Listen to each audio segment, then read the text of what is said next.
स्वागत है आपको एक बार फिर से मेरे YouTube चैनल पर। तो आज क्लास 12 के रसायन विज्ञान अभ्यास 7 अभ्यास का नाम पी ब्लॉक के तत्व में आज हम लोग पढ़ेंगे फास्फोरस ट्राइक्लोराइड कैसे बनता है, इसके भौतिक गुण क्या हैं, रासायनिक गुण क्या हैं और इसका उपयोग कहाँ कहाँ किया जाता है, इस वीडियो में आज बताया जाएगा। तो कल के वीडियो में जो बताया गया था अमोनिया और फास्फीन के गुणों में अंतर, तो ये अंतर जो बताया गया था तो थोड़ा सा लास्ट में थोड़ा सा ध्यान दीजिएगा, यहाँ पे 3 लिख दिया गया था तो इसको 3 नहीं है, थोड़ा सा इसको सुधार कर लीजिएगा, या 2 रहेगा। क्या रहेगा? 2। यहाँ पे हम 3 लिख दिए थे, थोड़ा सा मिस्टेक हुआ था, तो आप सभी विद्यार्थी यहाँ पे जो है इसको सुधार कर लीजिएगा। अब 3 से जब करेंगे, यहाँ 3 लिखे थे तो संतुलित नहीं था, इसलिए आप लोग कई विद्यार्थी जो है कमेंट किए थे, तो यहाँ याद रखिएगा जो 2 रहेगा। क्या रहेगा? 2। अब देखेंगे 2p है तो यहाँ 2p है, H 6 है तो यहाँ पर भी 3 दूना 6 है, तो आप सभी विद्यार्थी सुधार कर लीजिएगा। तो आज हम लोग जो पढ़ेंगे फास्फोरस ट्राई जो है क्लोराइड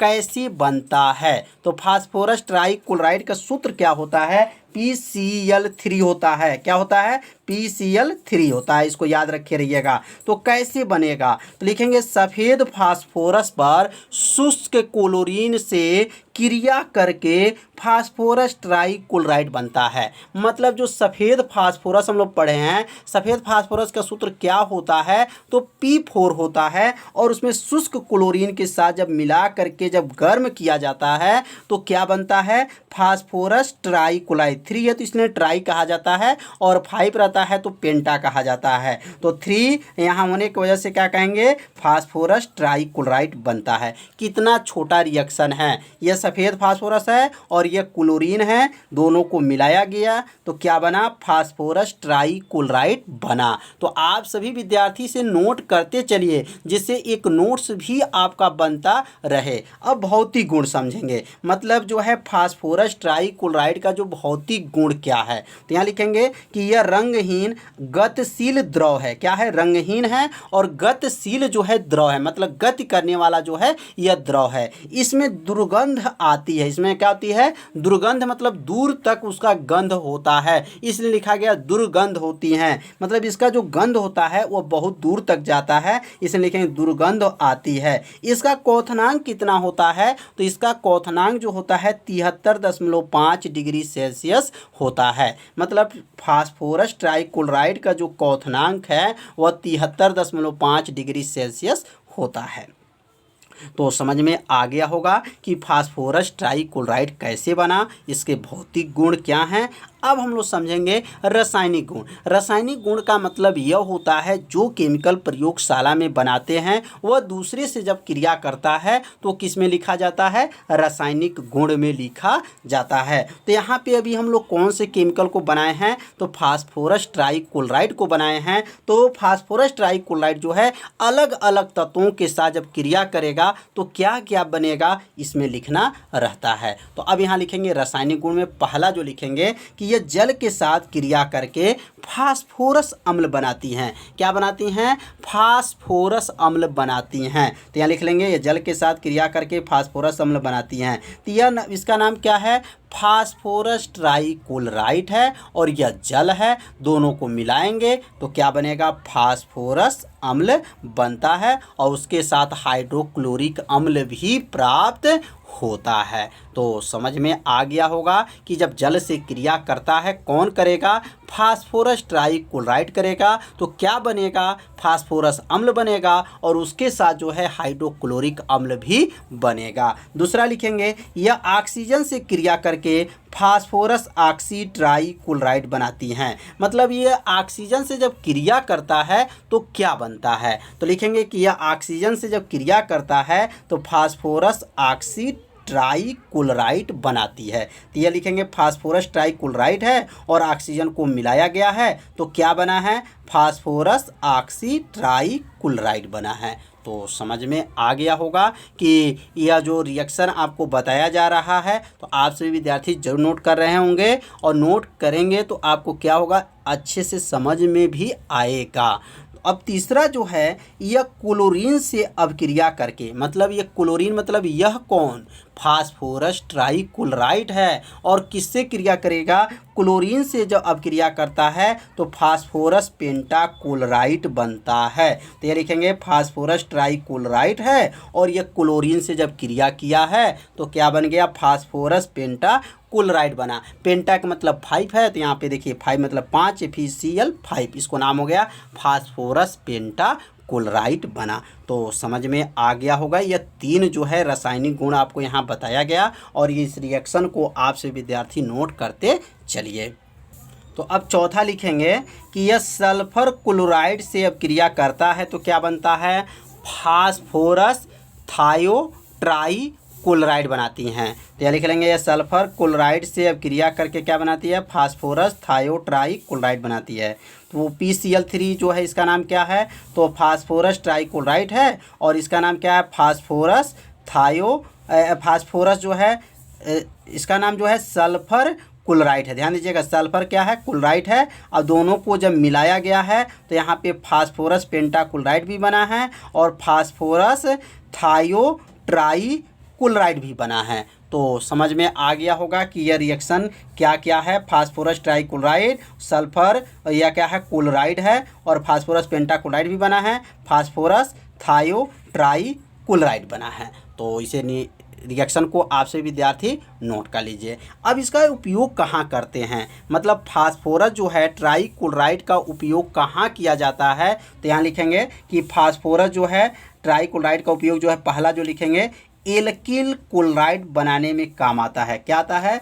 एल्किल जो क्लोराइड होता है उसको बनाने में काम आता है। दूसरा होता है सल्फर यौगिक बनाने में काम आता है। दूसरा क्या है? सल्फर यौगिक बनाने में काम आता है। तीसरा लिख सकते हैं कि फास्फोरस पेंटाक्लोराइड बनाने के काम आता है। तो यहाँ लिख लेंगे फास्फोरस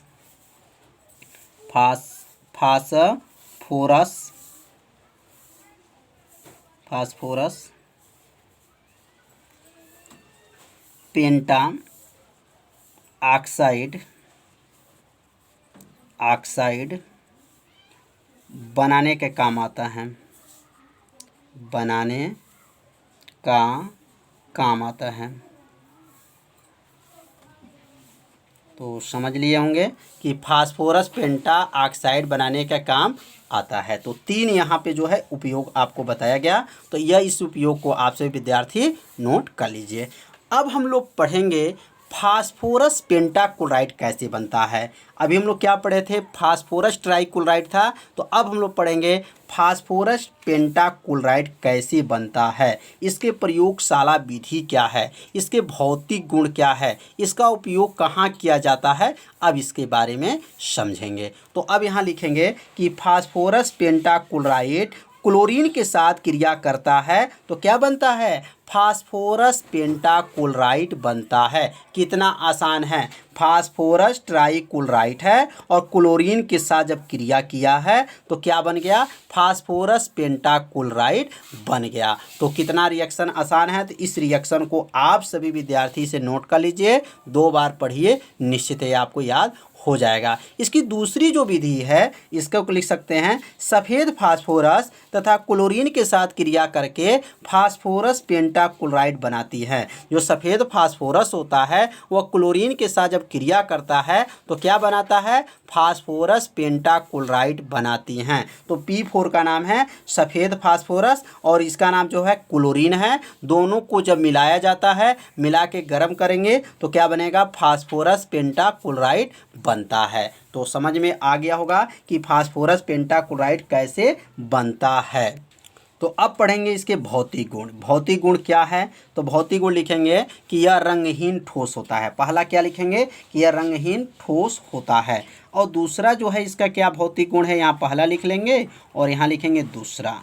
दूसरा है कि यह फीका हरित पीला ठोस के रूप में प्राप्त होता है। लिखेंगे कि यह फीका, जो फीका रहता है मतलब पूरा नहीं माना जाता उसको फीका बोलते हैं। फीका हरित, हरित मतलब हरा, यह फीका हरित पीला मतलब थोड़ा सा हरा और पीला ठोस के रूप में, किसके रूप में? ठोस के रूप में प्राप्त होता है। के रूप में क्या होता है? प्राप्त होता है।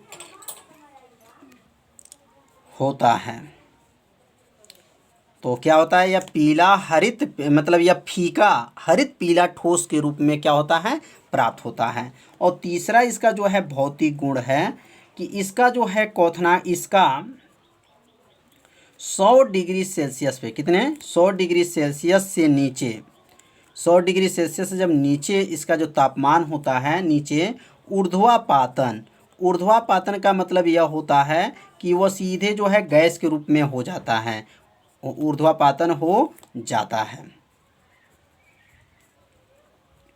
तो यहाँ लिखेंगे इसका 100 डिग्री सेल्सियस से नीचे जो है क्या होता है, ऊर्ध्वापातन हो जाता है। इसका मतलब यह हुआ कि जब ये 100 डिग्री सेल्सियस जब नीचे होता है तो यह जो है सीधे जो है किस अवस्था में, ठोस अवस्था से किस अवस्था में, गैस अवस्था में जो है बदल जाता है। तो समझ में आ गया होगा भौतिक गुण क्या है। अब इसका जो रासायनिक गुण क्या होता है यह कल के वीडियो में बताया जाएगा, और कल के वीडियो में इसका उपयोग भी बताएंगे, और कल के वीडियो में जो है ऑर्थोफॉस्फोरिक अम्ल कैसी बनता है जो मोस्ट आईएमपी है, कल के वीडियो में बताया जाएगा। तो आज का वीडियो जो है इतना ही रहेगा। यदि मेरे चैनल पर आप पहली बार आए होंगे तो मेरे चैनल को सब्सक्राइब और घंटी दबाना मत भूलिएगा, क्योंकि आपके लिए लाइव क्लास चलाया जा रहा है। तो मिलते हैं अगले भाग में, तब तक के लिए सभी विद्यार्थियों को नमस्कार।